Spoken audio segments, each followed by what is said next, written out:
That was enough. That was good enough. That was a wimp. That was a real wimp clap. That was pathetic. What was that?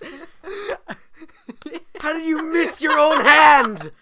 How did you miss your own hand? Okay, that's the best way to start out this episode. Wow. He clapped to sync. He clapped to sync the audio, and he missed his hand. He went like this, like if you could. He barely hit. How did you? God. You know what? Oh. You're like, we're gonna keep this under an hour. This is extending this beyond an hour. If this takes 5 minutes to explain your pathetic clapping, and this ends up being an hour and 5 minutes, it's going to be an hour and 5 minutes, because this is not being cut. Okay. Now I'm starting the timer. Okay. We're gonna... So, the thing is, the first episode was 2 hours, and the second was like an hour and a half, and we're like, let's try and keep it at an hour. Woo! So we have a timer. Got a lot to talk about, though. Oh, by the way, welcome to episode what? Episode 3 of GCM, the Games, Comic Book, and Movies podcast. Wow. I'm Dietz. I am Luke, sometimes. Yeah. Sometimes, not all the time. Woo! Yeah, so we're gonna get right into all the things that have happened. Wait, hold on. I just want to say, anyone that has any ideas for a theme song that we can use and not get sued, please send them in at, Games, Comics, Movies at podcast at gmail.com. Yeah. Oh, and I was gonna bring this up later, but I'll do it now. We have a Twitter at GCM Pod. So follow it, and tweet us questions, and we'll answer them. And Instagram as well, GCM Pod. GCM Podcasts. GCM Podcast on Instagram. Yeah. So after all those plugs, we're getting into the news that happened recently by the time that we were recording this. All right. So there was a lot of trailers that came out due to the MTV Movie Awards. Yep, that was this weekend. This is probably coming out like 3 weeks after the MTV Movie Awards. Yeah. Timely fashion. Let's talk about the Rogue One trailer real quick. Oh, yep. So what do we like? I like most of it. Where do I start with this? So I've always been a big Star Wars fan, and I've always wanted to kind of explore that era between 3 and 4, which Rebels. is ironic because I don't watch Rebels. Yeah, I was about to say. I Rebels. should probably get into that because they did an episode the other day that I want to watch where Ahsoka fights Vader, and yes. they do flashbacks to Clone Wars, and I was like, Ooh. oh, well, that's oh. I need to watch Clone Wars actually. All right, In we'll the do that. 5 We'll years do that between after 2 and this. 3. All of it. All of it. All 6 seasons. Oh, dear. So anyway, Rogue One, directed by Gareth Edwards. In the time frame between episodes 3 and 4, focuses on Jen Ersa. Is that how you pronounce her name? It's a name. So she she is not really an orphan. She's been orphaned at 15, and she's kind of just That's still an orphan. Just causing a ruckus. She says she's a rebel. She rebels. She rebels. She does exactly what they want her to do. Yeah. That's a big thing. So they give her the task of stealing the Death Star plans. While it's being built. Because it's just being finished. But that's just the outside. Like there's no furniture on the inside. It's like a house. It's just a case. Yeah. Yeah. It's like, what are you putting inside? Oh no, we need the blueprints for that. It's like, you didn't build an inside? Well, you didn't say it. You didn't tell us we had to. Sheev, you didn't say it. Sheev. Yeah, just side note, Emperor Palpatine's real name, Sheev. Learned that the other day. Sheev Palpatine. Sheev. Sheev will show you the true nature of the Force. Sheev says, do it. Do it. I like that. Go ahead. Gareth Edwards, director of 2014's Godzilla, great at showing scale. That shot of the Death Star, where you see the Star Destroyers next to it, because we know how big those Star Destroyers are. They look like grains of rice next to that thing. It's huge. That's no moon, though. Oh, God. I like that because there's no Jedi, and there doesn't have to be. I like Star Wars because there's no Jedi. That's my favorite thing about Star Wars. No Jedi. No, I'm just saying that the Stormtroopers, especially at the beginning of 7, they showed this, can be a legitimate threat. And they showed it with Nines, and although Traitor, T-R-A-H-R, his name is Nines, and they can be a real legitimate threat. and I really like that fact. That's like, oh, we're doing this, and you know, have some things like I have a magic light sword that can chop down everyone. We need to actually like figure out how to do this, so they can't be beaten by teddy bears again. Oh, vicious man-eating teddy bears! Everyone always figures they're like, how did they get beaten by an army of teddy bears? And you're like, yeah, but they are vicious, vile, man-eating creatures. Like they were totally down to eat Han Solo. Well, yeah. Also, the Emperor Sheev didn't really think much of them. Like, they're just not gonna bother us. And then they just drop rocks and everything and blow everything up. I'm like, what the furries everywhere? I underestimated the furries. Okay, what's gonna be next? All right, oh wait, Rogue One. Finish, that's what I'm saying. I was looking everywhere in that trailer for Niab Nub, and I was really sad that I didn't. Every time I saw someone in an orange jumpsuit, I was like, "Where's Niab Nub?" Quick side note: this is the first one we're recording after the passing of the guy who voiced Admiral Akbar. Oh no! I forgot his name. Admiral Akbar. I forget his name. It's a trap. Yeah, it was a trap. I feel really bad because I'm so sad. Did die. He was my favorite character in all of Star Wars. He was in 7. This means he's not in 8. I can't handle firepower of that magnitude. It's my favorite. Like this is a weird thing to have, but like he's my favorite person to ever say the word magnitude. Magnitude. I love the way he says magnitude. He has a weird name, and I can't remember it. I probably could look it up, but I'm not going to. And I feel really bad, but... Wow, yeah, I feel really bad for this guy who I don't know the name of and can't possibly bother to look up his name. Yeah, exactly. Wow. Fantastic Beasts and Where to Find Them trailer. Yes. Really good. I just watched it for the first time before this. Yeah, I forced him to watch it. I'm like, you are a Harry Potter fan. What is wrong with you? Where? Oh, no, I have Harry Potter Deathly Hallows Part 1 over there. Oh. I have an Albus Dumbledore. Yes, but that's my Chocolate Frog.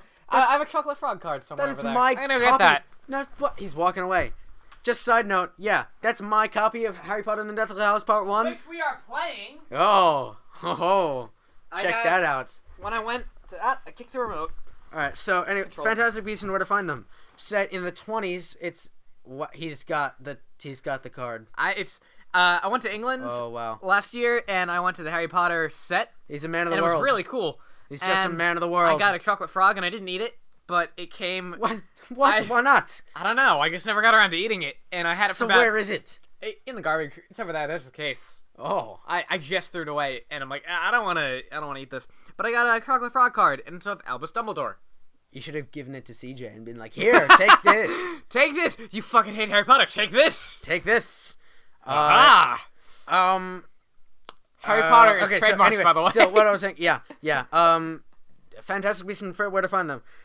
Set in the 20s. Okay, what you gonna? There should be a Gatsby connection. I just want to see. Okay, you know what? Leonardo DiCaprio. I'm just trying to sum this up. All right, just really fast. I just want the Fantastic Four. No, don't you dare. Okay. I had it. I don't know where the hell I put the book. Okay, what do you okay. You know, Fantastic Beasts and Where to Find Them within the Harry Potter universe is a textbook that Harry Potter written by Newt Scamander, who is the main character of this movie. It moves. And this is all about his life. Look, it moves. Will you stop? He's playing with his card. God, stop. It moves. Just let me explain this movie. God. Why are you pushing it? All right, so within the Harry Potter universe, Fantastic Beasts and Where to Find Them is a textbook that Harry Potter uses in his studies at Hogwarts. It's written by Newt Scamander, who is the main protagonist of this movie, of the same name, Fantastic Beasts and Where to Find Them, all about his life and discoveries and travels that he writes down and puts into this textbook that Harry Potter uses. What is wrong? You are a child. You are a child. I really hope that shut up on that. He's making squeaking noises with his card because it's... Stop it. God, I thought you were supposed to be the mature one. You're supposed to be the host here. I'm just a guy. All right. Okay, I'm putting it down. Go ahead. The cast of Harry. No, I've said everything that I have to say. Okay. It's set in the 20s. It's actually he's in New York because Newt Scamander is expelled from Hogwarts. When they said the name Albus Dumbledore in this trailer, I lost my mind. And then like that Harry Potter theme starts playing, and I just died of nostalgia. Piano form. I just died of nostalgia a little. Yeah. It looks really good. I'm excited. It's a trilogy, Yes. and I don't know what the other 2 movies are for.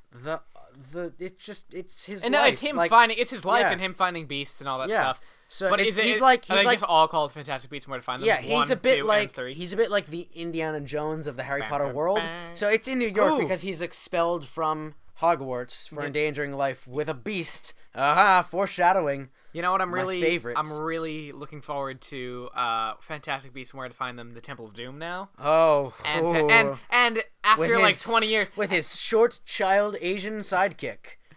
no, Yes. you got to be politically correct now. Oh, It's going to Right. be just like any other thing that's not that, because it's not politically correct at this point in time. what? I don't know. It's not politically correct to be Asian. That's what you're saying. That's No! what you're saying. Oh, you're saying you can't call them? Never mind. What? You can. Should you specify that Short Round was Asian? Do you have to specify that? He was. Yeah, but he walked around in the most stereotypical voice. Dr. Jones! Because that just was that kid. It was. He had the same voice in Goonies. Ah, we got so off topic so fast. All right, next trailer, Suicide Squad. Fantastic trailer. Made me even more Oh. excited for the movie.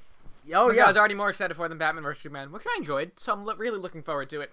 David Ayer is a psycho, and I love him for it, and I'm really looking forward to it. David Ayer's Twitter account, for those people that don't know, just go visit it. It's just a lot of him with flamethrowers and Yeah, stuff. when they were filming it last year, because people would retweet it and I would see it, he would walk around set with a flamethrower at times that would be used for the El Diablo effect, I believe. And he would there's just pictures of him holding it going, this is Yeah. what happened if my crew doesn't obey me. And I'm like, oh god. Like, just, you're a nut. And they all actually talked about how insane he was to work with, like, how he pushed them all so much. And there was a whole thing about how Jared Leto sent more than a dead mouse. He sent so many dead things. He sent a dead rat to Margot Robbie. He sent a dead pig to Will Smith, I believe, or maybe it was the whole cast that he sent the dead pig to. I think it was. That was for The her other birthday. day that we found out the other day, I saw an article. I didn't read it. I probably should have, but apparently he sent used condoms and anal beads to Will Smith. Yes! Yeah, That yep. was worth it. Yep, that's what he did. Yeah. They were terrified to approach him on set because he was in character completely all of the time, and he really delved into the character. And I'm he essentially did the Heath Ledger route where he But he locked didn't himself die. up. He hasn't died yet. Yeah, well, is he in any other movies as far as we know? No. No, well, no. But segue. Oh wow. The Actually, Bat- we didn't talk about Doctor We didn't Strange, try- but we'll go back. We'll come back to But Doctor real Strange. quick, the The Batfleck Batfleck solo movie was greenlit. better be called Batfleck. It better be called Batfleck solo movie. The rumors are that it might be a take on the Red Hood Death in the Family story. Killing Joke? Killing Joke With storyline. elements of Killing Joke in there. That would be really cool. It would bring Oracle, I would be so, Red Hood, I'd be Jason really Todd. happy with that. Yeah, because that's a great story. There was Easter eggs that were in the trailer, so it's not spoiler, to the fact that Jason Todd the is not alive anymore. the Robin suit that Robin's has dead. ha ha ha jokes on you, Batman, on it that we learned nothing about in that movie. Yep, so most likely it's going to be a prequel to... Probably a prequel. Probably- You know what? Maybe there'll be... You know what I'm betting it's going to be now that I think about it? It'll probably be a sequel, and it'll be focusing on Red Hood. And how he got there, and it'll show how he got there. But with prequel flashbacks Okay. to Death in the Family, You know what? paralleling it. I'm good with that. That's how Batman Arkham Knight did it. Yeah. So, yeah. Spoiler. Oh, yeah, spoiler alerts for everything, by the way. Well, that was really just for Arkham Knight. Yeah. No, just for everything. Just forewarning you, everything, yeah. Totally new character. Yeah. Sure. Sure it is.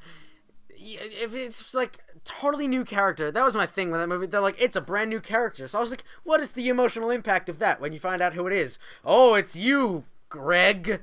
And you're like, Greg, not again. And you're like you see, like Batman's like, not you, Billy, and you're like, what?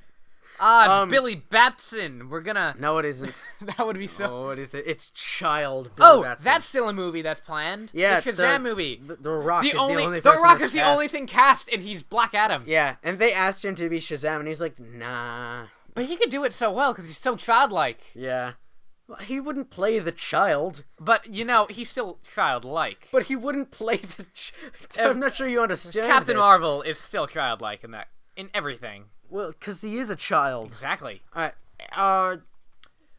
Batman Solo. Yeah.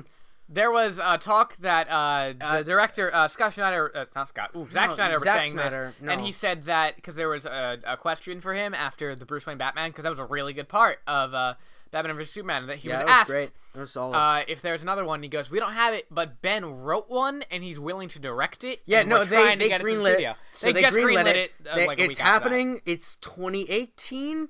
I want to say. So and it's filming right after Justice League. Ben Affleck wrote it with Jeff Johns, And which he is wants to great direct it. because Jeff Johns, for those who don't know, Jeff Johns, head of marketing and all things at DC Comics. Everything at DC. All things. He wrote it with Jeff Johns. He is going to directing. So Ben Affleck is going to be directing and starring in the Batman movie. I want to appearances from Nightwing would be cool. No, so be Jared great. Leto's Joker and Margot Robbie, Harley Quinn are both signed on. Yeah. Yes, I'm really excited for that. And talking about superhero movies that are coming out, the Doctor Strange trailer. Oh, what a segue! You've done it. I am the master of the segue. You've brought it back. You've brought it back. So the Doctor Strange trailer. It's a movie starring Benedict Cumberbatch. Sherlock. God damn it! Wait, do you want to talk about that now, real quick? You interrupted me. All right. It's you know on what? there. I'm only gonna say, go watch Sherlock. Just do it. Oh my, just do it.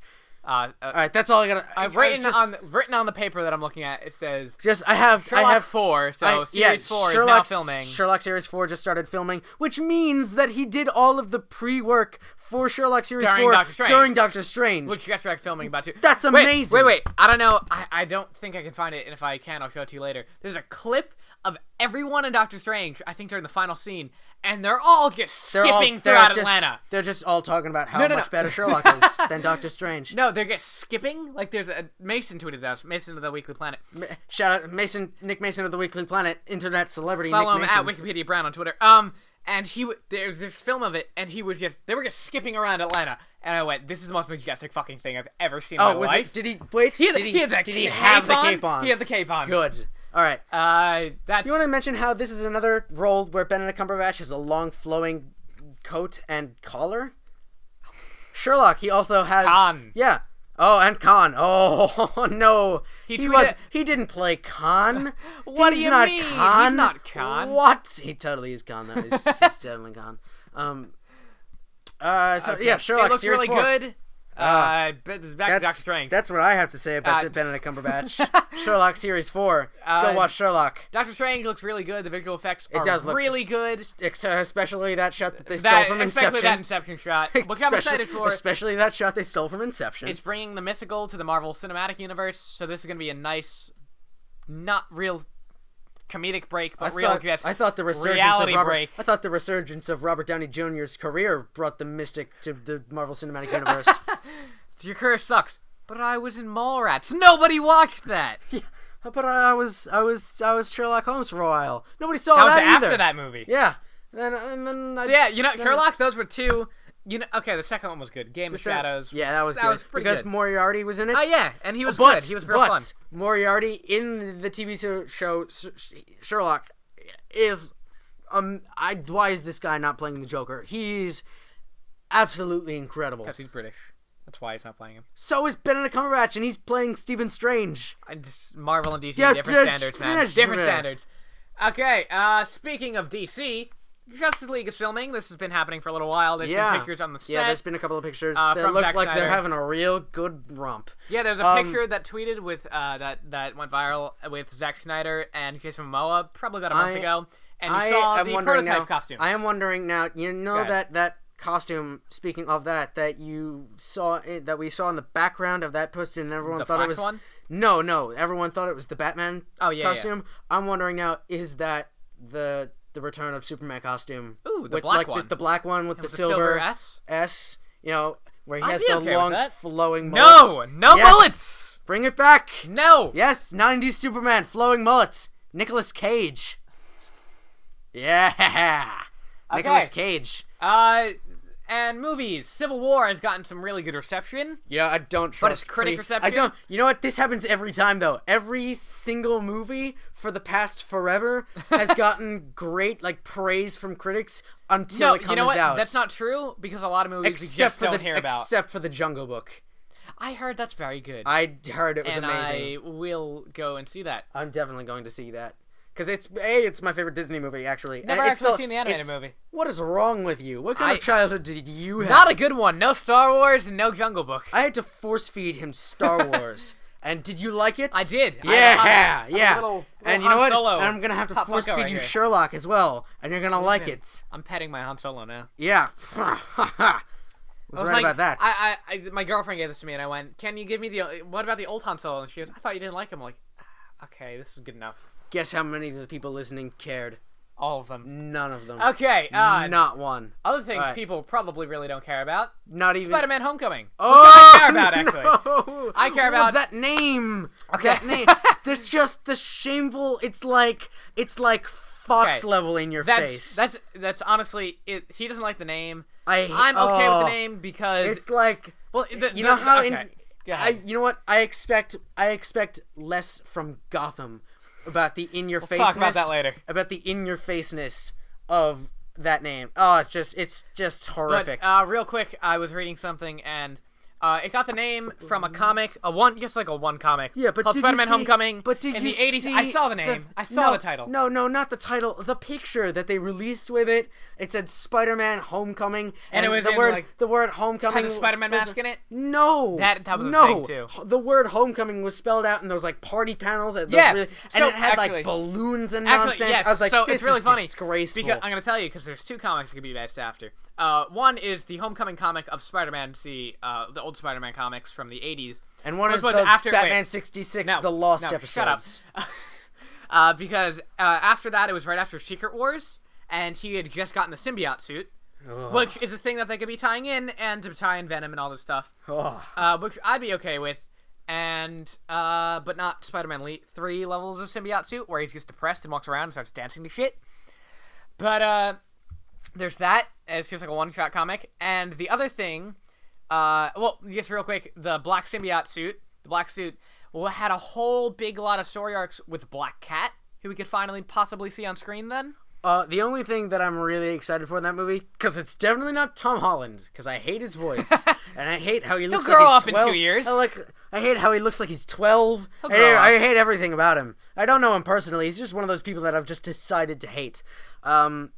I am, however, looking forward to Michael Keaton. Yeah, Michael Keaton is in talks for the villain. That was one thing real quick. I really hope that the villain is just Michael Keaton's Batman. Well, okay. Just because he's a serial killer. I just wanted to bring up, the reason it's called Homecoming, another speculation, is that because there was he's a comic. Coming home. He's coming home from Sony. And you're gonna hate this one more. Oh no. There's a comic. It was Teenage Spider-Man. I can't remember the name of the comic. Was it from the 90s? It was like a one-shot. Now it was from the 2000s. And it was called bad. Spider-Man: Homecoming. And he was in high school still, and it was the whole thing about how he asked Mary Jane to the homecoming dance. And since Tom Holland is high school age, I'm really hating I assume this is going to be a subplot. No romantic subplots. No. One thing I really wanted to quickly say, if they're going to do a sequel after this, make it Kraven's Last Hunt. No, you know that, right? Yes. It's a really good storyline, and it could be great for it. And you're angry at that. There's a few people are like, there's some things that Spider-Man may team up with all the other Avengers, because there's storylines for that, or they might do like the original Avengers thing where it's just a few of them and they're restarting the Avengers group for not Age of Ultron, Infinity War. Oh my god. No, never go back. Okay, next real quick things. J.J. Abrams has recently spoken out about Star Wars. He at first said, no, Rey's parents were not in Episode 7, and then went back and said, no, you just don't know that they're in it. What? That they're not. That rules out Luke. No, they're in it. We just didn't reveal it. What the hell, JJ? What? It's like a con, not con. JJ, you know what? You know what he was doing? He was trying to con us. Oh. Ha! Get out. Get out of here. No. I told you, we're making a one pun per episode. No. That was disgusting. Good. He has also spoken out that they didn't. Mark Hamill originally didn't want to do the role, thinking Mark Hamill didn't want to do what he did, which is spoilers for Force Awakens. Did you see Mark Hamill's his interview at Star Wars Celebration when he found out about it? He's like, look, I found about this thing like you all did on the internet, okay? And he talks about he went out to lunch with George Lucas and Carrie Fisher, and he brought his daughter. They were at some Star Wars con thing where George was, and he's like, George's people came up to him, and he's like, well, it's always a big deal when George invites you to lunch because it means something's up. And they got to the table, and George said that his daughter couldn't eat with them, and so that Hamill's daughter could go eat with George Lucas's daughter. So he's like, all right, what's up? And he told him, he's like, so we're thinking that we're just gonna be doing a new trilogy. And Carrie's like, I'm in, like, immediately. And Mark Hamill's like, I was just sitting there like, but like, and that's how I knew I was a good actor, because on the inside I was like, no, better than Harrison Ford, because he's like, I knew I had to do it. And once I actually did it, I loved it and I was very excited. But I knew I had to do it because if I said no, I would have had all of you, people like us, showing up at his house. like villagers, like angry villagers in a Frankenstein movie with lightsabers instead of torches. The other real quick piece of news, it's with that. He was saying how he didn't want to do it because it was really short, and he's like, I don't really think it's worth it. But when they shot it, just for like the hell of it, they're like, okay, you know what, Mark, it's okay, we'll do it, we'll shoot it. As soon as he shot it, both George and JJ understood why that scene was there, and like, okay, good, we're keeping this. Yeah. Well, I mean, he originally, another big thing with him not wanting to do it was he, as well as did Harrison Ford, Harrison Ford felt the exact same way, not only because just Harrison Ford just hates Star Wars, and he hates talking about Star Wars, and now he's out of it, and he's going to have to face 20 years of talking about does he miss Star Wars until he dies. He'll never die. Tell that to Harrison Ford, he'll probably cry. They're like, well, our story had a beginning, middle, and end. How did we continue it? That was a big thing for him. But yeah, once he filmed it, there's a great documentary that came out with the DVD of Force Awakens where you see Harrison Ford wrap filming after, spoiler alert, after his death scene where they're all saying goodbye to him, and he's really emotional during that when he's saying goodbye to everyone. And he gives Peter Mayhew a big hug. And Peter Mayhew lets out a huge Chewbacca roar of sadness. Yeah.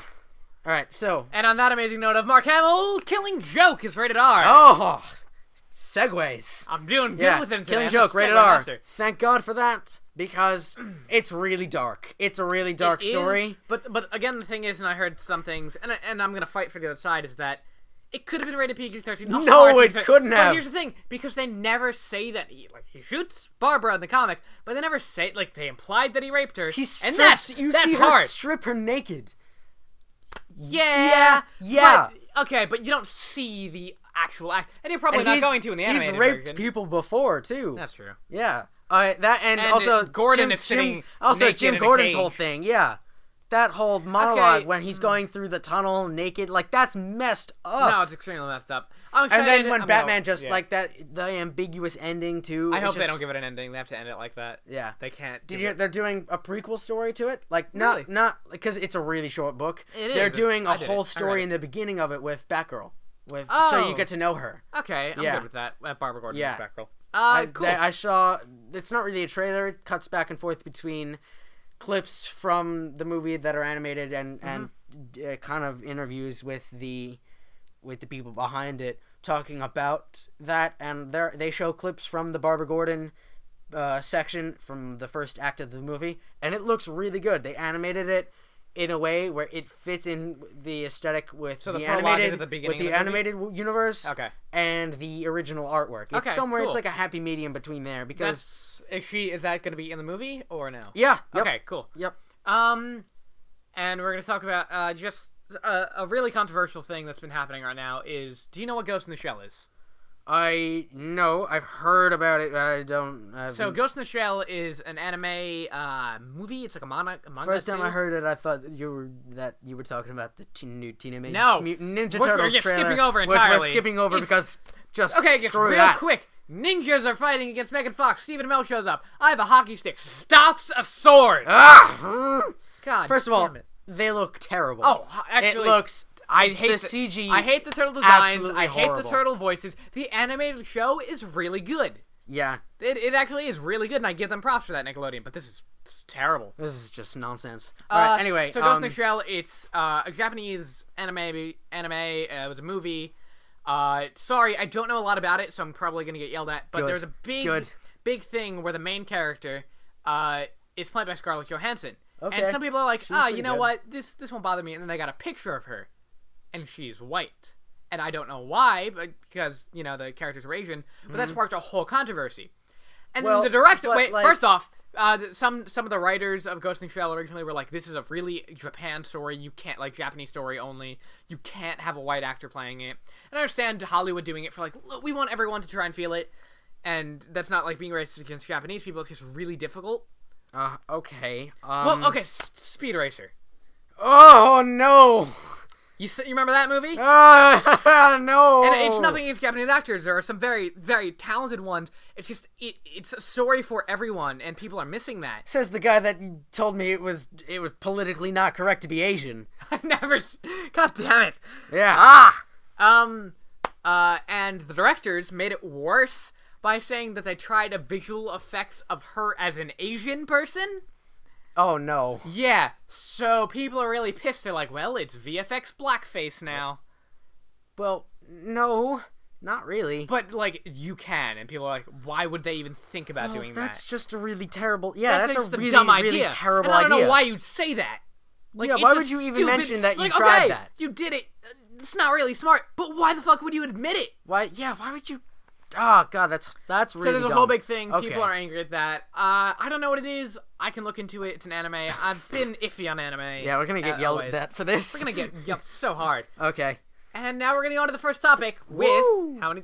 We have 30 minutes left on the timer. Wow, you know what? Just screw the timer. All Okay, right, well, we'll just... try and make an hour and a half. Okay, then. cool. Okay, so the first I topic think that was is our going to initial be goal for everything. An hour and a half. Anyway, first topic. DC TV universe with a little bit of There's- Marvel thrown in because Yeah, we'll just talk about the because- Netflix movie. Yeah.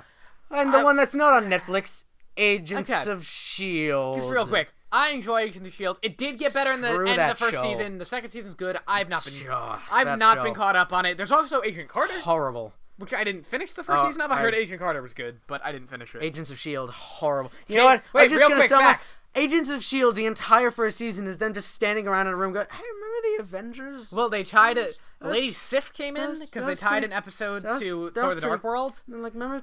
Okay, Thor, well, Thor's pretty cool. Here's the isn't best he? way to put it. Like, just After Winter Soldier happened, everything got good.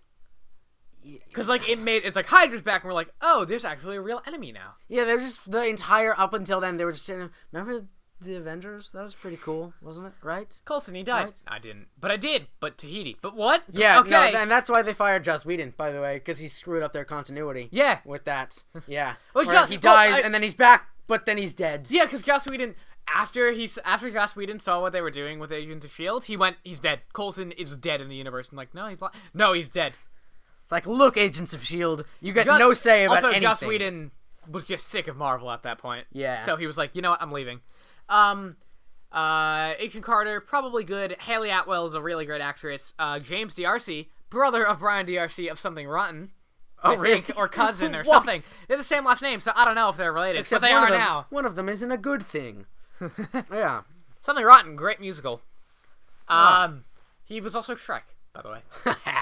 Shrek. There, and we'll get to the Marvel universe in a minute. All right, Let's talk yeah, about the DC TV universe. So you got- starting it off, you have Arrow because that started. Yeah, I guess thing. that was first. So Arrow season 1. Season 1 was good. Very good. So I the liked general storyline of Arrow is billionaire playboy philanthropist Oliver Queen. Not really Not really. That's more Bruce Wayne. That but, is more Bruce Wayne. He's a billionaire playboy. Dumbass. Yeah.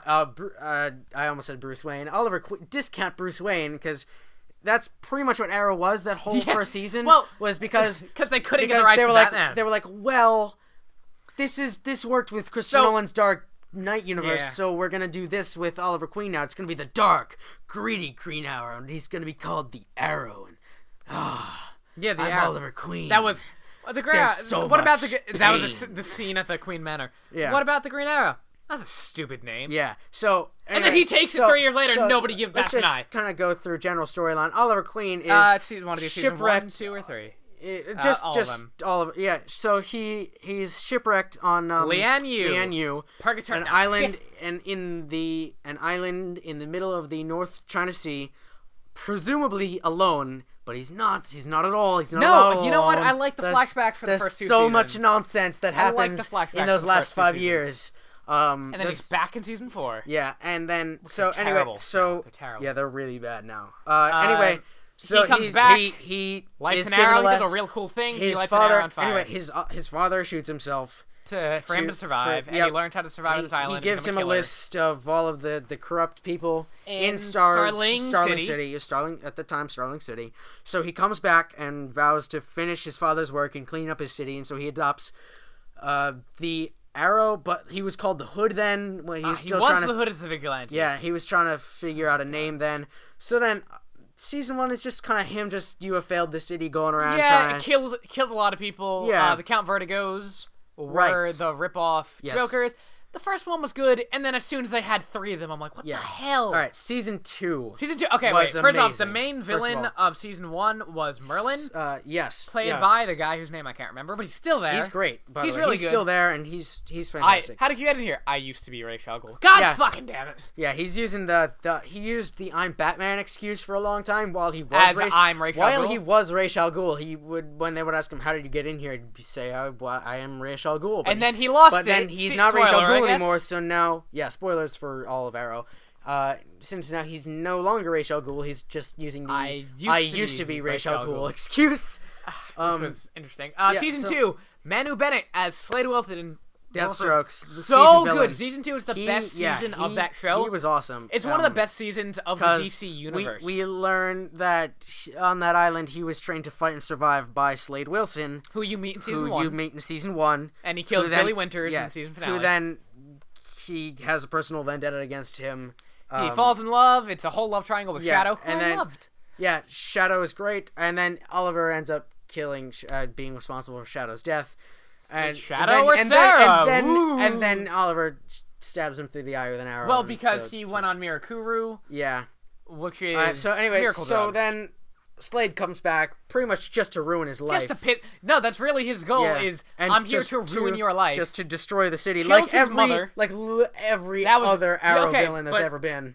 But that was a really good episode because it showed how much his mom did for him, and then he just killed her, and I'm like, and then and Slade killed her, and then that's also the season where we learn that Sarah's alive. Sarah is alive. Sarah Lance. We also learn that Merlin is Thea, Oliver's sister. Her dad. It which was we not learned in the season Robert finale Queen. where he saves her. Yeah, it wasn't. Robert Queen was not Thea Queen's father. Thea Queen being Oliver's sister, made up for this show, by the way, not a real character. What I loved about that is because the writers definitely didn't think about that, because there was such a romance between, like, not even a romance, just like this friends with benefits thing between Thea and Tommy in season 1. Yeah.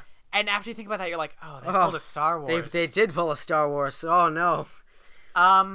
Season 2 was really good. I loved it. Season 3 was up and down. It was up and down. Main villain, Ra's al Ghul. Yeah, it was Ra's al Ghul. They did League of Assassins very well. They did the League of Assassins well, but a lot of it just wasn't good. Roy, real quick. Roy Harper. Right, of course. Joined in season 2 as part of the team, and he was Arsenal. As Arsenal. And he was really good, and I liked him a lot, and he was quote-unquote killed in season 3. Do you think he's Jason Todd?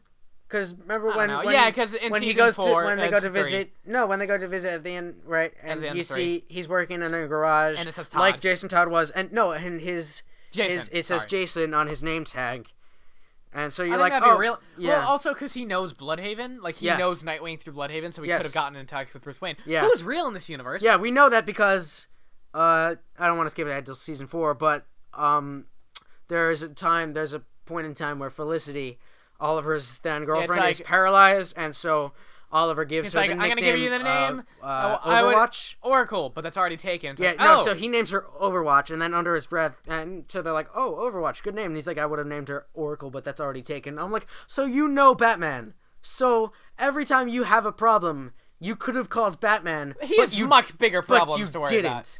Batman would true. Batman would send Red Robin over, and Red Robin would get his Not ass even handed he to him. He just send it like he'd call Alfred. it Dick Grayson. Yeah, it's He'd just send you know, Alfred. He would send Alfred, and Alfred would clean up that city so fast.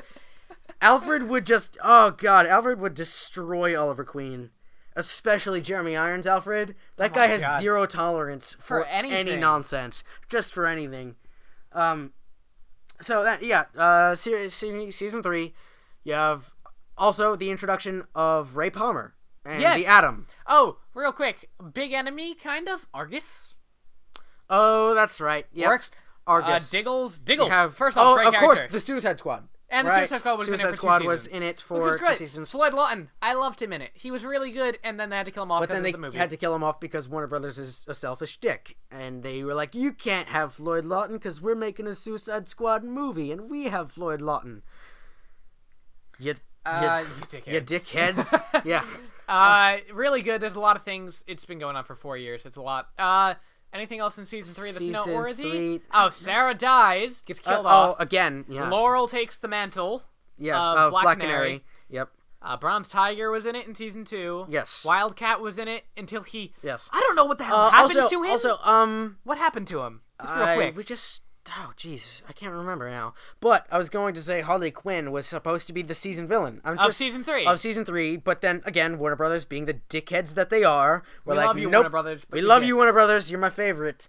We're like, dickheads. You can't have... Because we're doing a Suicide Squad movie, and we have Harley Quinn. But you do see Harley Quinn in season 2 when Amanda Waller is putting together the Suicide Squad. You see her. There's a reference to her. You hear her voice. Do you need a therapist? Little Easter egg. It actually is Tara Strong that does that. Really? Tara Strong, for those who don't know, voiced the original Harley Quinn in the Batman animated series. And continued to voice her throughout the Arkham games. Batman Arkham trilogy. Yeah, she, really good. Very good. Very, very talented. And she does the voice really well. Margot Robbie has a very good mantle to take up. She's doing it well. I like her voice. Margot Robbie, though. She's also extremely talented.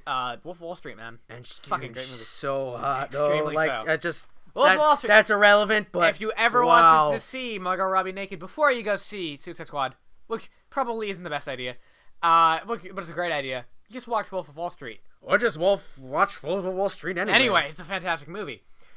Season 4 villain is Damien Dark, who they allude to at the end of season 3. Yeah, Damien Dark, leader of Hive. But not leader of Hive. Oh, just real quick. Sebastian Brother Blood was in season 2. He was like a main Oliver villain. Yes. But then he's a leader of Hive, and then he dies. So we should probably he founded Hive though. So we should probably explain Hive. Damien Dark was the Ra's al Ghul that is Ra's al Ghul, because Ra's al Ghul is just nothing more than a title that's passed down. Yeah. Sometimes it's one guy that lives forever. Sometimes it's so anyway. In this universe, it is a title that's passed down. Each Ra's al Ghul lives for a couple thousand years and then passes it on to whoever's next. But I guess the Ra's al Ghul before the one that we get in season 3 didn't have a son. So it was between. So it was between the Ra's al Ghul that we have and Damien Dark. And of course, the Ra's al Ghul that we got wins. So because of that, Damien Dark leaves the League of Assassins. They were best friends. They were best friends, and so because of that, Damien Dark pulls an Aaron Burr, and he leaves. And he forms Hive, his own organization that has, unlike the League of Assassins, no moral code and no rules. And there gets real dicks, and they are planning something for Star City, which was after Ray got Shrunkadunk. Yep. He went to Shrinkyland. And that's really... there's something there we don't know yet, and the season's almost over. Yes. So season 4 is the villain. Spoiler! Laurel just died. Yeah. I loved it, because Greg Guggenheim was like, not a lot of people really liked her, and I'm like... At times, did they though? At times she was okay. Did they though? But other times I really didn't care. I liked her in season 1 and 2, and as soon as she got into season 3, I'm like, no, shut the fuck up. So moving on, The Flash. Oh my God! We spent all of last year and this year talking about The Flash. The Flash was a spin-off. He came in season 3 to help out Oliver. Grant Gustin. Barry Allen. Grant Gustin is Barry Allen. Grant Gustin as Barry Allen. So, general storyline of The Flash. Barry Allen, his mother was murdered at 11. Oh, yeah, wait, just real quick, for comic fans. Yeah. The whole season 1 is an adaptation of Flash Rebirth. Yeah, just saying that, yeah. And it's really good, but there was a new character. Harrison Wells. All of season 1. Who the hell is Harrison Wells? I don't Spoiler! know. It's Eobard Thawne! Oh, it's just Harrison Wells caused me so much headache and heartache even in and this pain. season. How is he back? Is he this? Is he that? It's just pain. Reverse Flash was the main villain of season 1. So just let me chronological order. So Barry Allen, at the age of 11, his mother was murdered by the Reverse Flash. His father was blamed for it, and he spent his entire life he became a forensic scientist and in the CSI department of the Central City Police Department. He devotes his life to proving his father's innocence. He moves in with the West family, falls in love with Iris West. Joe West, number 1 badass. Yes, Joe West, his adoptive father, her daughter Iris, who ends up being Barry's wife eventually. Possibly, probably. Season 1. Cisco! Absolutely incredible. Cisco Ramon, I identify with spiritually. Okay? He's my spirit animal. Yeah. He's, oh my god, Carlos Valdez plays a character named Cisco Ramon, and he's a tech genius. Okay, so like the first few episodes are kind of like villain of the week. Yeah, kind of. but a lot of season 1 they was established the Captain Cold and the Rogues, which was great, and then I think it's about episode 8, the mid-season finale, something like that. You get the Man in Yellow episode, and then from then on, it just gets better and better. Mark with Hamill each as the Trickster. Mark Hamill really returns as the Trickster from the because 1990 show. He played the Trickster in the 1990s Flash TV show starring Wesley Allen Shipp, who is his father, who plays Barry Allen's father in this series. It's like a nice little nod to that. I think series. One of my favorite theories for who Zoom was is that it was him, and I'm like, no. Yeah, well, that's the my Man in the Iron Mask. my theory for the Man in the Iron Mask for season 2. So anyway, funny. I don't want to spoil it because if you haven't seen it, just go watch it. But the season 1 finale of The Flash is possibly one of the best things I've ever seen on TV. Eddie. Yeah, just say Eddie. I don't want to Eddie! give it away, but I'm really pissed. But that was my god, it hurt me. Last time's episode hurt me because of that. Okay, so quick spoiler alert if you don't want to just skip over this part, but when I was watching that, I was like, you know what? If I was writing this, I would have Eddie straight up sacrifice himself because he's his great-great-great-great-great-grandfather of Eobard Thawne, the main villain, who's about to kill Barry. If he doesn't exist, then Thawne is never born, and I was like, but they're not going to do that. But then they straight up did it. Eddie straight up shoots himself, and I was like, the guy's a hero. That's all he wanted. And he was such a good character. He was the most morally correct character in that show.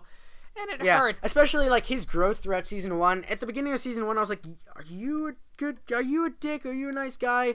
And then I really ended up liking Eddie. I love Eddie. Yeah. And then there's the one episode of season 2 where you see him because Barry goes back in time and you see Eddie and you're like, Eddie. Yeah, and then the final. This was the episode that we last got because they were on break, and of course there'll be more from this, and we'll talk about the season finales once it gets. By the way, Flash season 2. Okay, fucking amazing. Everything. It's like The Empire Strikes Back. What The Empire Strikes Back was to Star Wars. Yes, Fuzzy Teddy Bears next season. Season 2, yes. Season 2 of The Flash, that's what that is to season 1. It's like the acting, the dialogue, the action, the CG. By the way, just the CG for The Flash is incredible. Oh, King Shark, Gorilla Grodd. Just slowly taking more and more money from Arrow. Arrow's budget is just slowly going down as they devote more and more money to The Flash. Because it's really incredible. You have so many Justice League subplots and Easter eggs for the fans. Gideon, when they're asking, Gideon, he's like, when she's going through Barry Allen's whole future resume, and she says founding father of the Justice League, and then they cut her off before she can say founding Justice father League. of the, and then Cisco cuts her off. Real quick, is that the same Gideon that's in Rip Hunter's ship? Yes. How did he get that? Because by that time, it's just standard technology. No, but they all have different names. Yeah. So what I'm assuming is that he took over for Rip Hunter as that Time Lord, because it's referenced that Eobard Thawne is a Time Lord. Yeah. So Time Master, sorry. Unless that's what I'm assuming. Booster Gold. Can Eddie come back as Booster Gold? God damn it! I want it so badly. That would be incredible. By the way, speaking of Booster Gold, they added in 2 new slots into the DC film universe slide. One of those has been filled by the Ben Affleck Batman solo movie And that we the Booster Gold Blue Beetle the other one, 2019. It says untitled DC Comics film 2019. I'm like, Booster Gold Blue Beetle movie starring Buddy Cop film with James James Franco and Seth Rogen. Just Warner Brothers, just do it, please. Yeah, just do that. Just do that. All right, getting back to the Flash, season 2. The main villain is Zoom. They introduced Jay Garrick, the original Flash from the 1940s. They introduce Wally West. Yeah, they introduced Wally West, the really third Flash. The only Flash, essentially, the only Flash that's not in this season is Bart Allen. But you know what? Quentin called him it. But you know what? Screw that guy. Quentin also called him Bart. Yeah, but that was by accident. Just real quick, there is a season. Every season, there is an Arrow and Flash crossover episode. Yeah. Last season's was Captain Boomerang to set up for that. Yeah, that was great. And Captain Boomerang's on Lian-Yu, but you don't see him in that episode. Yeah, never come back. Yeah. By the way, that's the best episode of season 3. They're stuck on the island, and Manu Bennett comes out and escapes. The best episode of season 3 is the episode of Arrow with the Flash. Good Oh, job, that too. Arrow. That too. But I meant when Manu Bennett comes out. Good as job, Slade Arrow. Wilson and they're on Lian-Yu. That's the best episode. Yeah. But that was also the most highest rated episode of Arrow season 3 was the one with the Flash because the Flash was in it. Yeah. This year's crossover was Hawkgirl. And Victor Savage setting up for DC's Legends of Tomorrow. How do you like team consisting? I love Legends. The team consists of White Canary, Sarah Lance as White Canary. She's brought back. Captain Cold, Heatwave, Chronos, Firestorm, who was introduced in Flash season 1. Who Jax? Original Firestorm. Ronnie Raymond dies. Played by Robbie Amell. Dies at the end of Flash season 1. Is replaced by Jax Jefferson. In Victor, season 2. Not Victor. That's yeah. his last name. Victor Stein and Stein. Jax Jefferson's Firestorm. I just noticed his name is Victor Stein for Victor Frankenstein. That took me a really long time. Oh God. It took me a really long time. Wow. But I love it. It's really good. Hawkgirl. Hawkman. Kind of. What do you mean Hawkman kind of? He was in there for 3 episodes. All right, well, you know what? That aside, Ray Palmer, Adam. Ray Palmer, Adam. He was amazing. I love him. And Rip in Hunter. This show. And Arthur Darvill. He was in Doctor Who, which I don't watch. But he's fantastic. They just did the episode with Jonah Hex, and I love it. Jonah has a great thing. Finally, a proper live-action Jonah Hex.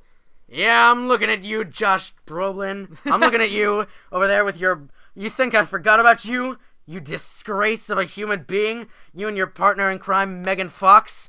I didn't forget about you. All right. That's but it's really good.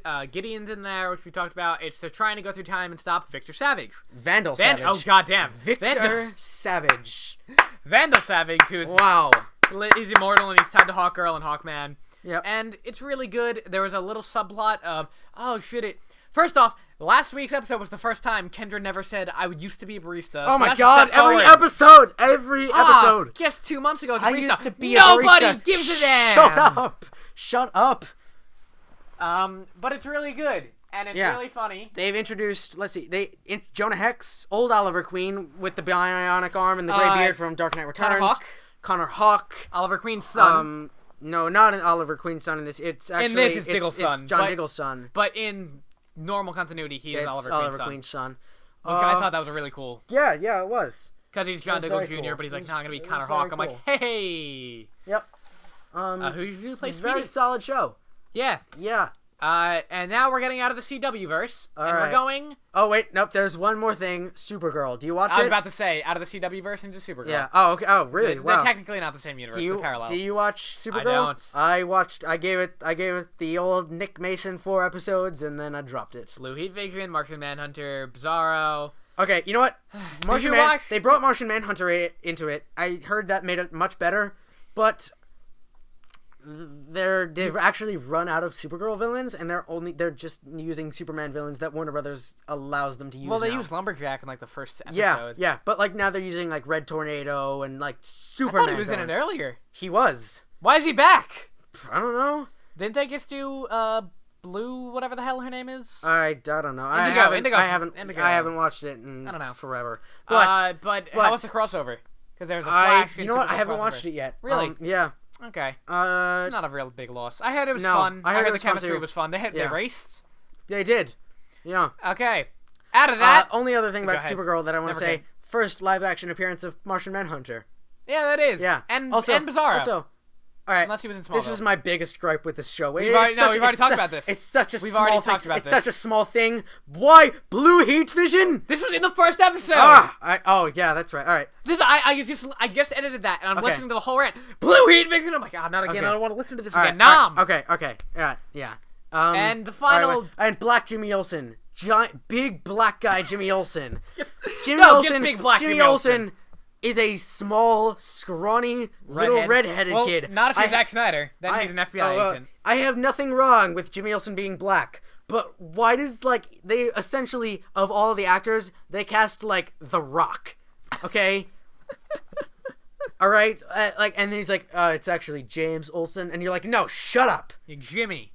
I watched the first episode. I think I have it recorded. I didn't watch more than that. Yeah, I gave it the old Nick Mason of the Weekly Planet. When it's on 4 Netflix, episodes. I might watch it all. And I won't. I probably. You know what? I'll give it a try and then I'll talk watch about it from I'll watch it from Melissa Benoist. Okay, Yeah. so we're gonna spend the last All right. 5 minutes on this timer talking about Gotham. Oh, I got a lot to say. So Gotham is the Batman prequel show. It's the Smallville for Batman on Fox, running now since season 2. Let's talk about season 1. It was That's the renewed only one for I season saw. 3. All right, solid. Good. It is reviewed. Good. It is renewed. Good parts of this show. Falcone. Falcone. I refuse to call him I'm gonna call Falcone. him Falcone. I will not call him that. Falcone was good. They mention the Roman, but you never see him, so you never. you never see Roman Sionis, which is kind of sad. But they mention him. Yeah, they do. So, actually, you know what? All of the mob bosses are pretty solid. Yeah. What's his name? What's his name? jeez. Marconi. Yeah. Not Marconi. No, not It's something like that. Marconi. What? It's like that. What? It's Falcone and Mark something. It starts with an M. You know, Can't remember. So, Jada Pinkett Smith as Space Fish Mooney, which is really good. Very, very good. She's coming back. She would always keep me on my toes with that show. I would always come back to see what she was up to. Something Stone Street for that's not his name. The guy who plays Cobblepot. Oh my God, Robin Lord Taylor That's as the his name. Penguin, as Oswald Cobblepot. Really good. He fantastic. keeps that show alive. He is phenomenal as the Penguin. And how do you like the guy who plays Enigma? I like Enigma. I like the guy. I like him. I like him. He does a good job, and I think that he would make a very good live-action Riddler. However. So wait, before we get into your gripes, let's talk about the good things. All right. What's his name? Mark. No, let me just. No, I should know this, and I'm really sad about this right now that I. Maroni. Maroni. God. I was damn right. it. I was really close with Marconi. Maroni. God. Macaroni. Why am I so? The macaroni Why am I family. so sad that I couldn't remember this? Because I'm such a big Batman fan, and I know this. And there was really good things. Season 1. How did you like what's his name as James Gordon? He's solid, but you know what? Ben McKenzie. But you know what? I know you said no gripes. Fox, why can't you just give us the good stand-up cop Jim Gordon from the? Why do you have to make him like?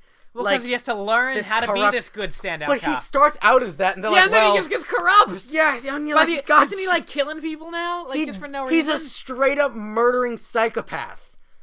Like every episode, So you know what he is? Every single episode, everyone around him is like, "You're gonna succumb to your dark side," and he goes, "No," and then he kills everyone. That's half the dialogue in the show. You know what he is? He is the James Gordon for the Tim Burton universe. Oh no! Even James Gordon in the Tim Burton universe was a stand-up cop. Yeah, but this is the new one. They can't even do that. Tim Burton beat them. Okay, in goodness. Fox.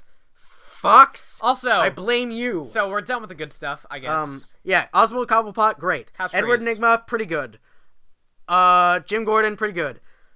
Barbara Gordon, she's doing her best Harley Quinn impression. Yeah. Proto Harley Quinn.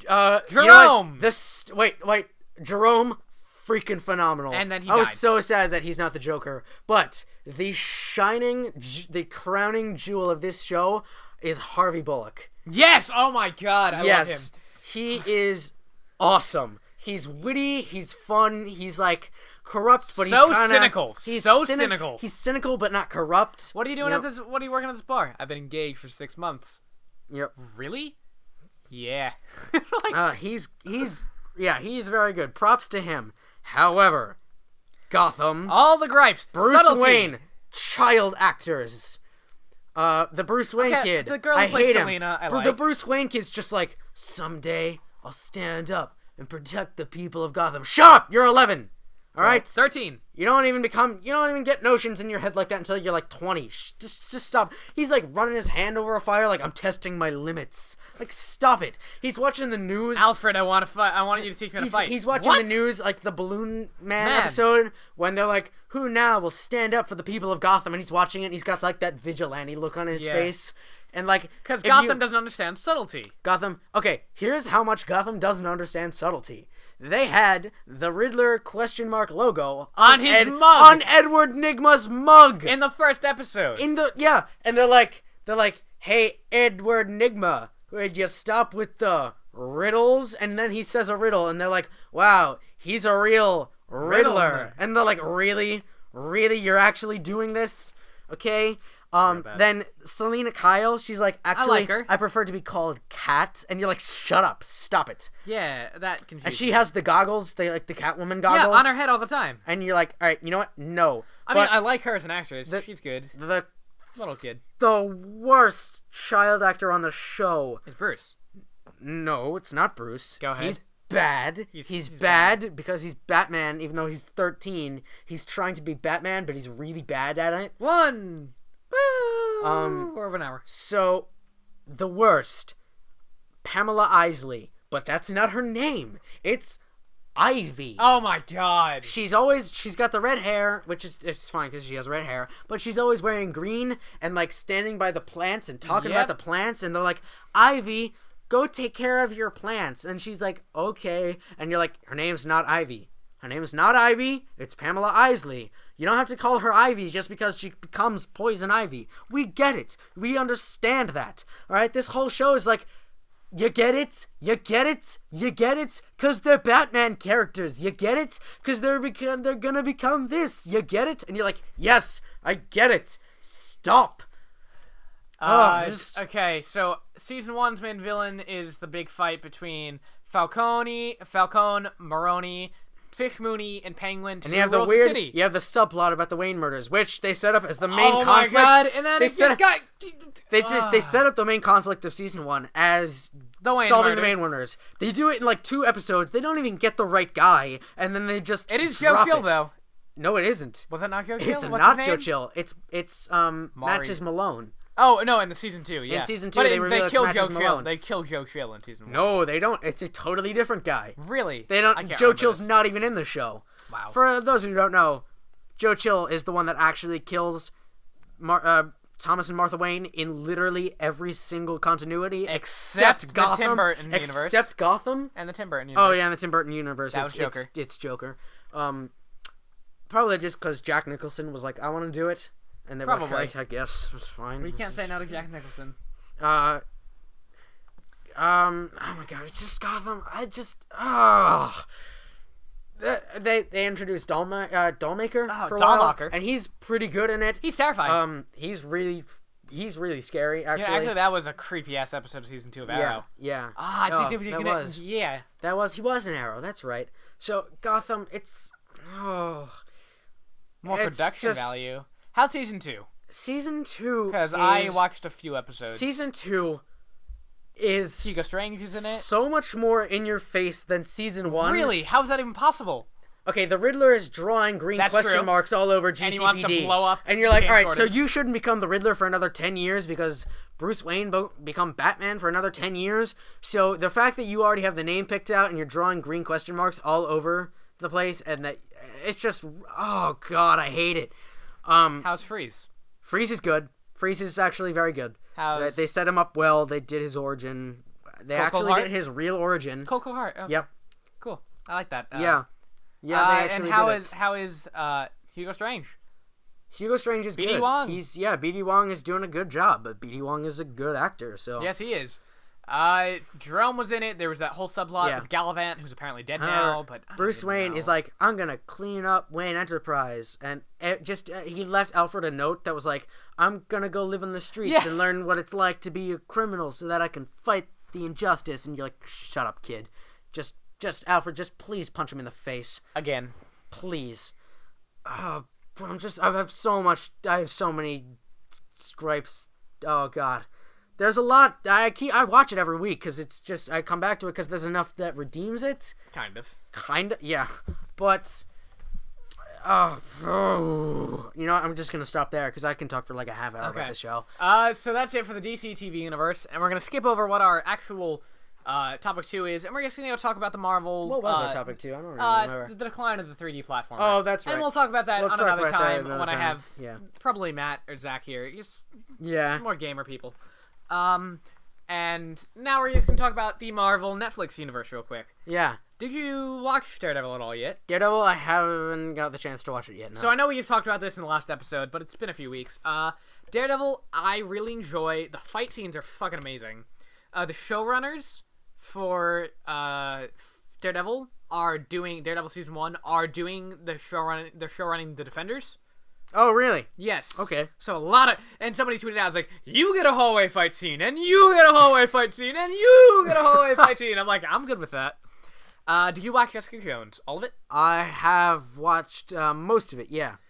Okay, get out of the road, you dumb sandwich. Quote of the year. We talked about Daredevil season 1 and 2 last week. Last episode, really. The Purple Man, though, was disappointed. He wasn't an actual purple man like he is in the comics. He just wears a purple suit. He's a good villain, but he just wears a purple suit. A good villain. He's a terrifying villain. Yeah. But, like, why does he just wear a purple suit? Why isn't he actually you can't just make him an alien. Why not? Because it's... Just, no. It's following the more grounded approach. It is. It's in the MCU. And what is he going to be, a Kree? Yeah, why not? He's a purple guy. Why can't they just do his actual comic origin? Oh, I'm just gonna look around this town for there he is! Because the whole point of it is Jessica doesn't know where he is! He can't just walk around with fucking purple skin and be like, I don't know where he is! You could do a different storyline for the comic villain that's existed for all of Jessica Jones's history, and they've never had a problem. Yeah, but okay. But you know what? I'm good with it because I didn't want to see David Tennant with purple skin. I did. Why? Because that'd be amazing. Jessica Jones. So we'll talk about this. Real quick recap of Daredevil. Really good show. I recommend you watch it. Jessica Jones. Recommend you watch Sherlock. God damn it. Benedict Cumberbatch and Martin Freeman. Jessica Jones is all about this character whose name is Jessica Jones. And she was briefly a superhero named Jewel for a little bit. Yeah, that was weird. And they actually talked about that, which I thought was kind of cool. And she has limited powers, such as limited flight and increased durability. Yeah, her powers are really actually never really specified. Their limits in the show. I'm using some of them for my guy. Oh, okay. Oh, so, like really similar ones because I don't want it to be like, oh, I'm Superman kind of guy, but it's like, I'm kind of there. I can explain it to you later. Okay. Cool. And so the whole point of her, and it's a very dark story. It is. It's as far as the MCU goes, it's dark. It is the most messed up possibly. Like Daredevil had like physical violence and like messed up of the brutality of man. Yeah. And this is what man is like. What we can do to manipulate other people. Like Purple Man George Carlin's raped her. Greatest. It's just George Carlin's wet dream. Yeah. The whole point of the show is that R.I.P. Jessica George Jones, Carlin, by the way. It runs an investigation unit called Alias Investigations. That's what it's called. Alias. Yeah. Alias Investigations. Yep. And it's her, and she solves all these crimes, and she really doesn't want to, because not a lot of people come to her, and she's like, okay, it pays the bills. And she's an alcoholic at this point from all of her abuse from the Purple Man, who brainwashed her. He's not a purple man. He just wears a purple suit. They never call him the Purple Man though. They call him what's his name? with Purple that logic, Man. you might as well just call the Joker the Purple Man. But What's his it's fine. Killian? They call him It's Killian fine. because that's his Yeah, name. His name's that's- Oliver Killian, and they yeah. call him that. Not to be confused with Killiam from Iron Man 3. Yeah, not to be confused with Killing. Who basically oh, he has no, the power. Iron Man 3. He has a power that. Did you get to the season 10, episode 10? Yes. So where it's revealed that he doesn't actually control people. He has pheromones, and they Oh. control people. Oh, And you know what? You know how you beat them? fucking Though? amplified. Rubber lips. Works. Why? They work Having a Robin. 60% of Oh, the God. time, every time. Oh my gosh. Yeah. And he has pheromones, and that's what controls it. They go out, and she's immune to him, and she's the only one who can stop him. And what he can do Because is she has rubber lips. and he can control everyone, and it's just fucking terrifying the things that like he has to do. Like I don't know if I talked about this, but one of the I think at the end of episode 6. Is he's sitting with the person who she's helping. Mm-hmm. I forget her name, but somebody was framed for the murder of her parents. Mm-hmm. And she did end up killing her parents, but Jessica wants to prove that it was Just Killian. like Barbara Gordon in Gotham. The worst. Oh my god, yeah, that was weird. And she's there with him at this restaurant, and people are lined up across a bar with ropes on their neck. Mm-hmm. And at a snap of his fingers, first off, he stabs her, the girl who is with, so she's dying. And Jessica wants to go save her, but he snaps his fingers, and all the other people who were on there walk off, and they're now hanging themselves, and so he can escape. And they're swinging back and forth, and she has to tend to the girl whose name I really can't remember, who's dying at this point. And she goes, just save them, blah blah blah. And she jumps up and she saves. She like has to knock the bar down and save them. Mm-hmm. And he puts these 2 little kids in a closet and makes them stay there. And they and this like that was the introduction to him, and I hated it because he walks in, and I loved it, and I hated it because I was so disturbed by it. So he walks into the house and he sits down for dinner. And there are these girls, and this one little boy is playing. It's a son, and he's playing with a car. It's a purple car, which I thought was like, God damn it, Marvel. But he steps on it and goes, but that was my car. He goes, little kids are a nuisance and should remain out of sight. And the boy goes into and the boy walks over to a closet, and he looks at the girl who had music on, and he goes, you heard me. And she goes, can I go to the bathroom first? And he goes, no. And he goes in the closet. And the scene is he goes, what's for dinner? And he goes back to the closet, and the door's closed because they fit themselves in this closet.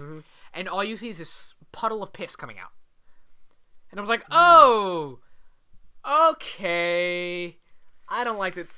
There was the nuke subplot for Simpson, which I thought was okay. What? That vaguely reminds me of the last episode of Gotham that was on this week. So Penguin has been living. He found his father, by the way, when he was visiting his mother's grave. Same guy from Batman. Yeah, same Forever. guy from Batman. No, Batman Returns. That's what I meant to say. Danny Whoops. DeVito. Danny DeVito. Oh yeah. All right. So I am an animal. BB-8 understudy Danny DeVito. So he was living with him and his then wife and her kids, right? Who both hate Oswald because they know that Oswald would, because now he's going to change his will so that Oswald Cobblepot inherits everything. So after they end up like the mother and the kids end up poisoning and killing the dad to make sure that he doesn't change his will. And so Penguin, who had been in an Arkham Asylum, who's been completely like free.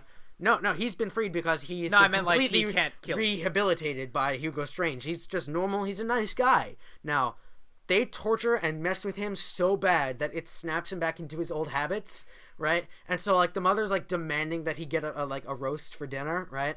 And the kids keep like kicking him and throwing stuff at him while he's trying to make dinner, right? And so, and then it cuts from that, like you see him like start to snap as they do that. Right, like you see, like in his eyes, and then it cuts right to him bringing out 2 roasts. Meanwhile, there's 2 kids, by the way. There's a son. Jesus. There's a son and a daughter, right?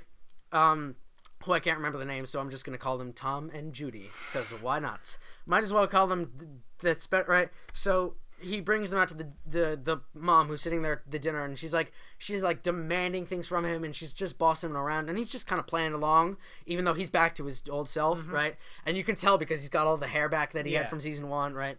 Like his hairstyle, right? And so he gives them, and he's like, I think you'll find them to be much better than the dinner the other night because they had been complaining about his cooking, right? And he's like they're very tender, and she's like eating it, and like one of them, like she tries one, she's like, it's overcooked, and he's like, here, try this one, it's much more tender, and so she's just like, it's the same, and then she's like, did you call the kids for dinner? And he's like, yeah, I rang the bell, and she's like, well, where are they? And he's like, oh, I don't think they'll be coming, and she's like, okay, what do you? She's like, where are they? And he's like, oh, he's like, and then he's like, he's like, are you sure there's no difference between the two roasts? He's like, because I think that Judy is much more tender. Like he cooked the kids. Oh my god. Yeah, That's and then terrifying. and then he stabs the mom in the neck, and then you see him drinking her blood from a goblet while he has the mother's body tied up, dead at the other end of the table. Who's drinking blood? The penguin. He's drinking her blood from a goblet while she's sitting at the other end of the table, dead. Yep. I don't like that. Yeah, no, it's really cool though. That, you know what? That's why the Penguin redeems that show, because of stuff like that. Oh, yeah, where he cooks and serves her kids, kills them. Yeah. See, it ended really cool. Jessica never really Jessica Jones. Yep. Yeah, it never really had a love interest, which I thought was nice. The Rosario Dawson, who came as Claire Temple. Sorry. 2 months ago, there was a love barista. interest. There was a love interest. 2 months and it was ago, Luke I was a Cage. barista. It was Luke Cage.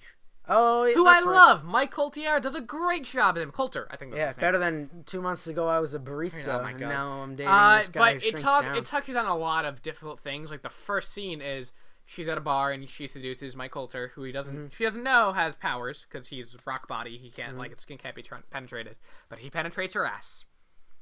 You know what? You didn't have to say that. Well, no, it talks about the comic had a really controversial thing where it had an anal sex scene. Okay, but you didn't need to bring that up. I really did. Okay. No, because it shows how Marvel will do that like differently between the MCU in the movies and Netflix, and it was really good. And it brought on drug use. Like Malcolm is this junkie, and he proves to be like one of the best people in the show. And all these people have like been affected by it kind of talks about like what it feels like to be raped and like to feel like that you like get a group and all these people go into a support group. Like I told my son to get out of the car, and because of it I drove him away, and I haven't seen my son since. It's like, it was a baby. The baby was crying. He got angry at the baby, so he told me to pull away and put my baby out, and I have not seen my son since. It's like, you killed your son. Like, Jesus. The way it ends is really good. I'm not going to spoil it for you, unless you don't care. Yeah. No, don't. I want to know. It's really cool. I want to know. I liked it. It was a little kind of but the end of it is just like the way end, that it doesn't matter to you. Well, obviously she's a hero, and Malcolm starts to help her with Alias investigation, so it's kind of like she's going back into the depression of I need alcohol and all this stuff, and Malcolm's there. And everyone knows who she is. Okay. Due to this. Yeah. So Alias Investigations gets calls for all these things, like my daughter is missing, or some guy's trying to rob me, and all that stuff, and she's just sitting there like it ends like this, and she just doesn't want to do anything. And zooms out on her door, but she just got the new frame back into because she broke it by throwing the guy. Yeah. So it's really cool. I liked it a lot. I'm really excited for season 2 of that, which I believe is coming. And Luke Cage comes out in September, and he's really cool. He has you can't hurt his skin. And did you see the trailer for that? Yes, I did. The trailer for that was really cool. Really He's standing there in the boxing ring. Yeah, and they're really, like, who the hell good. are you? And he starts shooting. They start shooting him, and he goes, you guys obviously don't know who I am. And I'm sick of buying new clothes. And he just takes one of them and throws them through a wall. And I'm like, this is great. Yeah, I saw that. It looks pretty good. All of them take place in, not Hell's Kitchen, but in New York in really similar areas, because Daredevil Season 2 had one of the lawyers, Foggy's kind of love interest, works at Hogarth. For Hogarth. Yeah. And I'm like, that's really cool. Okay. Like, Foggy now works for Hogarth. His name's on the sign now. Cool. So I kind of want there to be that, and like Rosario Dawson was in an episode of Jessica Jones, and she mentions that in Daredevil Season 2. What are the chances, because it's just of that, of a crossover between what? Jessica Jones and Daredevil. There's never been an explicit crossover. Yeah. In the like what since it's been.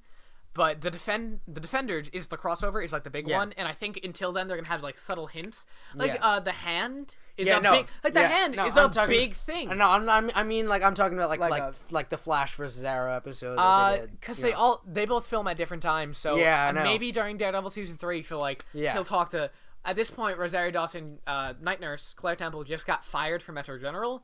So that was kind of the thing that was holding them together. So I don't know what she's going to do now. She might end up just being the nurse to the superheroes like she is in the comics. Okay, cool. But the Defenders is that they're still doing one more thing, which after Luke Cage, which is Iron Fist. And the actor, he's from Game of Thrones, he's getting really into it, and he says that he really enjoys it. And I don't know whether they're doing a movie for it, because there was the rumors that they're doing an Iron Fist movie instead of a TV show. I heard that as well. Or they're doing an Iron Fist TV show before the Defenders. I heard that they were doing the movie. I heard that they were doing the movie to pilot the TV show. That would be really interesting. Yeah. I would go for that because how they did for Clone Wars, except good. Because the Hand is brought in as a big player in Daredevil, and they mention like how he gets his powers. Like there's the seventh heaven and all these things. And, that may be wrong. I don't really know much Iron Fist, but they're doing a reverse Game of Thrones. Yeah, they mention it, and it's like, ooh, is he in this? And then it's like, oh yeah, Danny Rand is in this, and he's a lawyer. You heard about that, right? Game of Thrones, how they're ending it. No. Okay, so they're not doing a series finale for the last season, right? They're not doing. Oh, they're doing a movie. They're Forgot not about that. They're doing a movie to end the TV show, which is really cool. But not for like another few years because no. George R.R. Martin doesn't know how it ends yet. Yeah, well, not only because George R.R. Martin doesn't know how to end it, they're saying that they're going to make season 7 and 8 shorter. Yeah. So that's it for the topics. All right, cool. DC TV Universe and Marvel Netflix Universe, unless you want to talk about, like, the Teen Titans show real quick. There's Titans it's in development on TNT. In development They can't find a Robin, though. It's in development hell. Get Chris O'Donnell back. Get him back. Okay. All right. Yeah. That's it. Now we're going to go on to something old, something new. And we're going to go into the games for this because we talked about doing comics. the American Revolution thing? No. Oh, okay. No. We're doing the GameCube versus the PS2, kinda versus the Xbox. Sort of. Sorta, kinda. Probably not, but kinda there. All right. So, PS2, I really consider the king of that era as far as consoles go. Yeah, well, it sold the most. It's the best-selling console of all time at 151 million units. The NES is just behind it, like 100 million. Yep. Sorry, that's excluding handhelds, by the way, because the Game Boy is the best-selling handheld console of all time. PS2, the games are really good. A lot of the games were ports to all of them. The GameCube didn't sell well. It was the one that actually sold the least. But it still has one of the best library of games of any console ever. You know what? The PS2, though, has such an amazing library of games. It's not as big. It's not as big. Well, actually, GameCube is smaller, but here's the thing is... But those good. Original... They're good. One of the big things for me that the GameCube does not have that I absolutely love, and I hate the series now. It's just a cancer. The original Call of Duty games. Yeah, for PS2, like Modern Warfare and stuff. Like the original No, I'm talking about like the the World War II games. Yeah. That were there. Yeah. Those were spectacular. I mean, now they're going into the future. The reason I say the GameCube has the best lineup is because it's all quote-unquote first party, and there was the Capcom 5, and a lot of the PS2 games. Like, if you look over there, I have a whole box of PS2 games, but they're all sports games because it was my brother's console. Yep. And I've been trying to build up my PS2 library, but it had Kingdom Hearts. Do you have Battlefront 2 yet? No, I don't. I need that. I still have to lend you that. That's a great game. That is phenomenal. Out of everything, PS2 is the best. The Xbox had a following. Halo, it had that revolutionized the first-person shooter. Halo. After GoldenEye did it, by the way. Oh my god, that game. I love GoldenEye. I have it. Oh no. It's a great game. But out of the most influential, it's PS2 and then GameCube because Xbox was focused on online play, and you had the LAN parties and all this stuff, which was cool. Halo 2 delved into a lot of that. But there's no flagship titles for the Xbox. Any of the Xboxes, except Dead Rising, that's like the only exclusive franchise that I like say that is like good. Yeah. Halo, great. What happened to 4 and 5? What the hell? Especially 5. Yeah. Where they're like, you're gonna be looking for Master Chief. Not even a subplot. One of my favorite things is Quantum Break just came out, and they're touting it as the best-selling new IP on the Xbox One. I'm like, yeah, because that's one of 2 new IPs on the Xbox One. Do you see how... It's that and Sunset Overdrive. Are you kidding me? You see how they're now, like, pandering for because the Xbox One like sucks. They're trying anything. They're like, introducing new backwards compatibility, and it's now only $2.99, and please buy our console. Oh my god. I hate almost all Microsoft products, console products. I do have the Xbox. I hate all Microsoft products. Looks over at Windows. Has a PC. Yeah. I have an original Xbox, which I'm going to set up and I get games for, just because, you know what, there are games for it. Blinks, I'm really excited to play. Blinks the fucking time-sweeping cat. But, hi, I'm Blinks the cat. Are you a mascot? No. Why not? Because. What? Have you never heard of this? No, what? I'm going to pull a picture of Blinks. Go ahead, talk. You can talk about PS2 and Oh, wow. Oh, so okay, so I still have my PS2 and I still too. And my library of games for it, which includes, by the way, Spyro Year of the Dragon. I do have that for the GameCube. Which, okay, you have that for GameCube? Yes. That I Terrible became game. the master of that game for Terrible game. PS2. What? It's not a good game. How dare you? So there he is. That's Blinks. Okay, what is that? That's a cat, kind of. So what he That does is- is that he's is a janitor. not a cat. He's a janitor, and it's a 3D platformer. That is not a cat. So this is his game. Blinks the time sweeper. Bring up like The fourth dimension is time, and Blinks is here at Blinks has at his command. Pause, slow down, fast forward, rewind, and record in more than 35 warped levels to rescue a princess, prevent a time disaster, and save the world. I don't appreciate this. So record is your lives. Fast forward is you go faster, of course. Rewind is your play, and you can do whatever. So the whole thing was it played with time, and it was a platform, and apparently it was hard. I've heard good reviews of it, and I'm gonna buy it. Yeah. So wait, hold on. Okay. I just have one from the end of the last episode. For anyone that listened, I tried to play the We're not done yet. the Rap Rat video board game. I know, but this reminded me of Rap Rat. How? So, cause it's ridiculous and nonsensical. Right. Just take a listen to this. All right. Just do one of your famous reaction videos. I'm looking at this picture real quick. It's a picture of Rick from Rick and Morty next to like a thumbnail for Blinks. Wait, just to the sound of a. When he appears and you hear the, you must stop playing at once and listen to him. If he asks you to do something, you must do it because he's Rap Rat and he's the boss. yes, he's the boss. Rap Rat. I'm history in the making and all yours for the taking. He's making a very confused, uncomfortable face. The cold side of cool. I forgot how terrifying. His nose is going like this. It's just like flopping all around. It's the 90s, man. It's hammer time. Yeah, see? Ratitude. He's got Ratitude. Oh God. This is the sequel. Blinks Masters of Time in Space. Look at how much he evolves. He's a time guitar. What is that? So the whole he's a janitor, and he just goes through and he solves things. I don't like the Xbox this. has never had an actual flagship mascot. I don't like that. Yeah, no, it's right there. That one, You're not looking at really. it. He's not a mascot. You're because- looking at it. You know why? Because Master Chief was the mascot. That's Ugh. that's what people have been saying. PS2 had many mascots. It had Jack and Daxter. It had Ratchet and Clank. Mm-hmm. The remake just came out, which I really It want had to play. Spyro the Dragon. That was a That was really a PS1. not Year of the Not Dragon. Year of the Dragon, but Spyro which 1, was a 2, great game. How dare you? But Spyro 1, 2, and 3 all came out in the PS1. Yeah, I know. Year of the Try Dragon. Spyro though. 1 over there. Great game. Year of the Dragon. By the way, how dare you? It's okay. It's awesome. I love it. It's okay. Spyro I love went it. a little Are downhill. you confusing it with the weird dragonfly thing? Because that was not good. I didn't like that Wait a one. second. Year of the Dragon is the one with the eggs.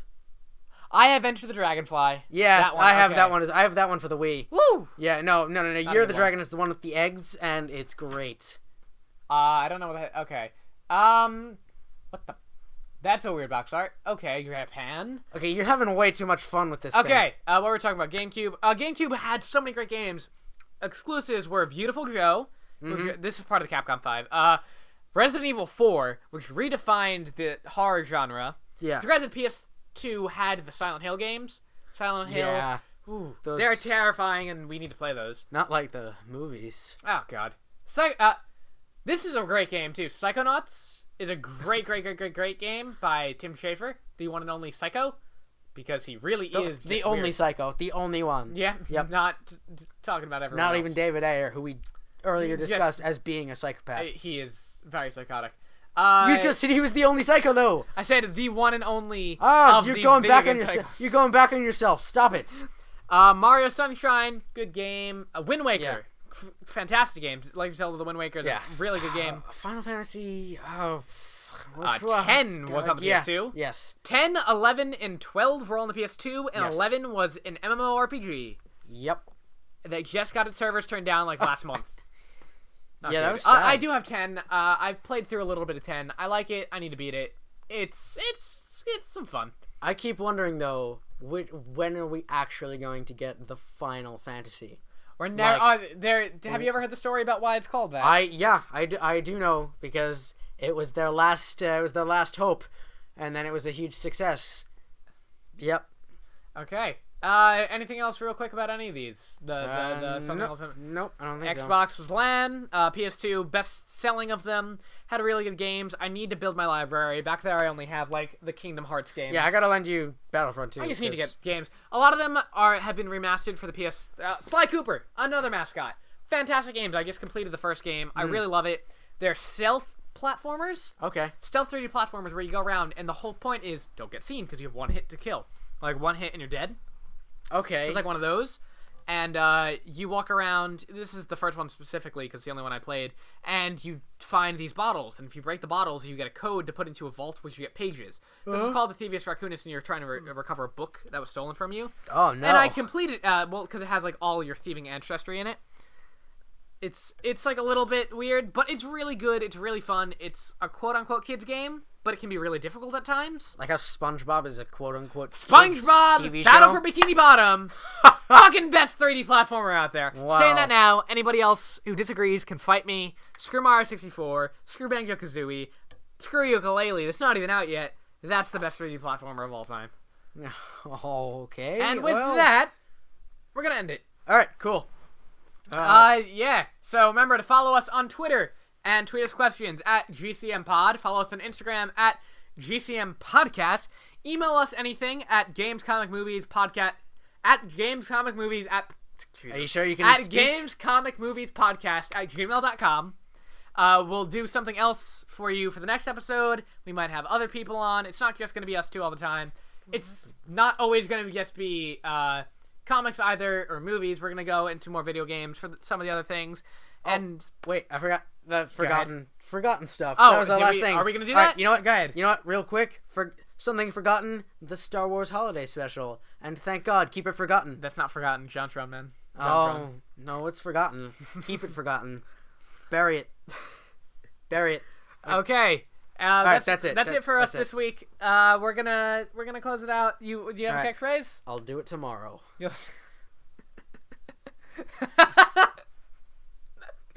And for me, live gracefully, guys. That's not it. No. No, I don't want to. No, you have to say it. Only for this episode.